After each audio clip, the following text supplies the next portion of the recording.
हरिओम, जय शंकर। तो आज एक लंबे अरसे के बाद एक अद्वैत से जुड़े हुए विषय पर फिर से हम चर्चा करने जा रहे हैं और क्षमा चाहता हूँ कि ये जो बैकग्राउंड है यहाँ पे आपको थोड़ी-सी नॉइज़ हो सकता है सुनाई दे, बट एक कैजुअली एक वीडियो मैं बहुत समय के बाद रिकॉर्ड कर रहा हूँ और फिर से एक प्रॉपर सेटअप के साथ वीडियोज़ हम बनाना शुरू करेंगे। बट अभी ये वीडियो एक कैजुअल सेटअप के साथ है, तो उसके लिए मैं क्षमा प्रार्थी हूँ आपसे पहले ही। तो देखिए, जब अद्वैत की हम बात करते हैं तो हम बात करते हैं ब्रह्म की। वहाँ पर ईश्वर की उपमा नहीं दी जाती, वहाँ पर बात होती है ब्रह्म की। क्योंकि ब्रह्म निर्गुणता की जब हम बात करते हैं तो वहाँ पर ब्रह्म आता है। ईश्वर, हम एक साकार ईश्वर की बात करते हैं ईश्वर में, तो निर्गुण ब्रह्म की जब हम बात करते हैं तो उसमें अद्वैत दर्शन में उसका वो उपमा दी जाती है, जो एक परम सत्ता है उसको। तो जो ब्रह्म है, जो एक परम सत्ता है, वो त्रिगुणातीत है। वो तीनों गुणों से परे है या तीनों गुणों के प्रभाव से भी ऊपर है। तो जो सत रज तम तीन गुण हैं, उन तीनों गुणों से ऊपर अगर कोई शक्ति है, कोई अ, एक ऐसा स्पंदन है जो इस पूरे जड़ जगत को चला रहा है, तो वो ब्रह्म है। प्रकृति जो है वो गुणमयी है। प्रकृति त्रिगुणातीत या गुणातीत नहीं है। प्रकृति को हम त्रिगुणातीत नहीं कह सकते, क्योंकि प्रकृति में गुण हैं। अब वो गुण किस तरह से हैं और उस बारे में थोड़ी-सी हम आज चर्चा करेंगे। देखिए, 3 गुण होते हैं, सतगुण, सतोगुण, रजोगुण और तमोगुण।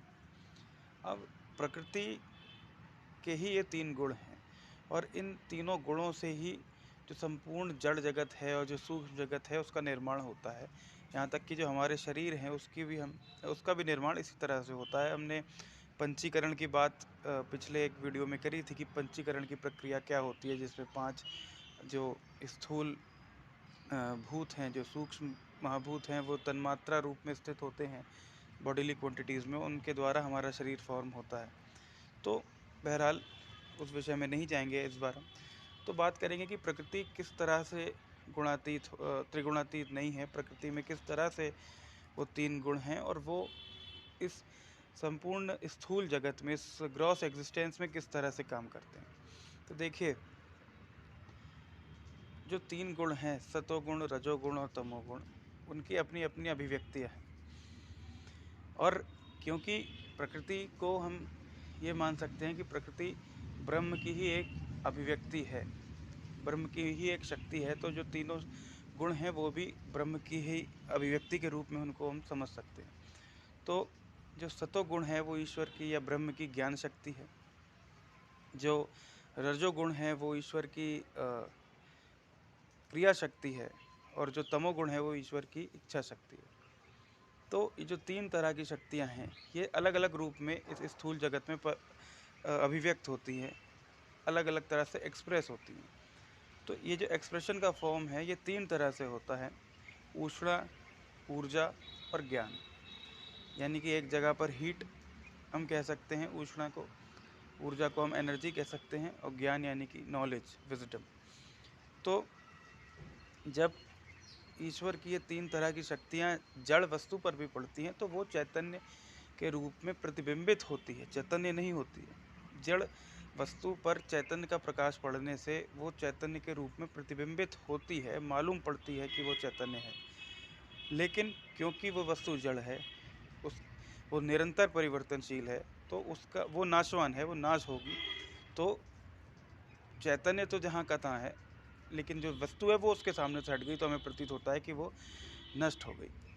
तो जो हम मानव हैं, मनुष्य हैं, वो भी हमारे जो शरीर हैं, जैसा कि हमने पहले वीडियो में बात करी थी कि तमोगुण से हमारा स्थूल शरीर बना, उसके बाद रजोगुण से हमारी कर्मेंद्रियाँ और 5 प्राण बने, और उसके बाद जो सतोगुण है उससे हमारा अंतःकरण और ज्ञानेंद्रियाँ बनी।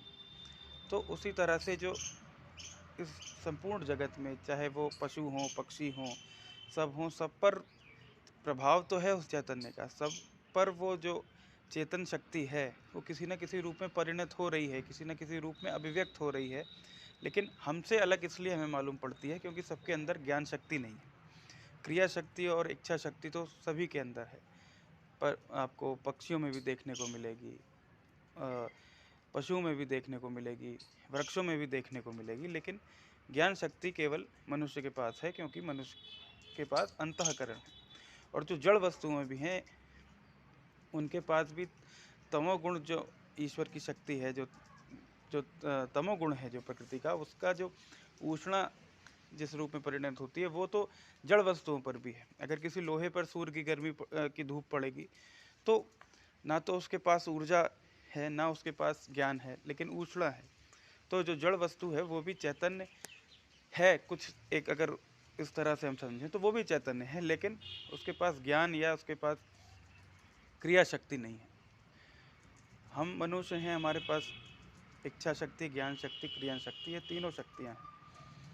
तो इस तरह से जो संपूर्ण जड़ जगत है उसके ऊपर भी, और जो चैतन्य है उसके ऊपर भी, जो एक निर्गुण ब्रह्म है वो ही क्रियाशील है प्रकृति के 3 गुणों के माध्यम से। लेकिन जो स्वयं ब्रह्म है, यानी कि जो स्वयं साक्षी है, वो गुणातीत है, वो त्रिगुणातीत है। इसीलिए कहा जाता है कि हम किसी भी अवस्था में रहें, चाहे जागृत अवस्था में रहें, स्वप्न अवस्था में रहें, या सुषुप्ता अवस्था में रहें, ये जो तीनों गुण हैं, ये गुण इन 3 अवस्थाओं में कभी न कभी प्रधान हो सकते हैं। लेकिन जो एक कोई है जो इन तीनों गुणों को देख रहा है, जो जान रहा है कि मैं हूँ, मैं तो ये जानता ही हूँ कि मैं हूँ।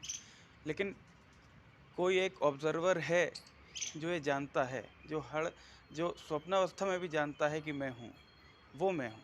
वास्तविकता में वो जो साक्षी है, वो साक्षित्व की जो बात होती है, वो साक्षी हम हैं, वो ऑब्जर्वर हम हैं। तो जब इस तरह से हम इस बात को समझेंगे, तब हमें समझ में आएगा कि जो ज्ञान है, वो जो जाना गया है ज्ञान के माध्यम से, वो और जानने वाला, यानी कि ज्ञान, ज्ञेय और ज्ञाता तीनों एक हैं। तो वो अद्वैत की एक चरम अवस्था है। तब हम जो जीव भाव है उससे मुक्त होंगे, और अपना जो वास्तविक स्वरूप है उसको उपलब्ध हो पाएंगे, उसको समझ पाएंगे। जिस तरह से आप मेरे पीछे सूर्य को देख रहे होंगे, तो इसको आप एक ब्रह्म की चेतन शक्ति के रूप में समझ सकते हैं कि ये ओमनी प्रेजेंट है, ओमनी पोटेंट है, ओमनी प्रेजेंट है, यानी कि सर्वज्ञ है, हर जगह पर मौजूद है। लेकिन क्योंकि हम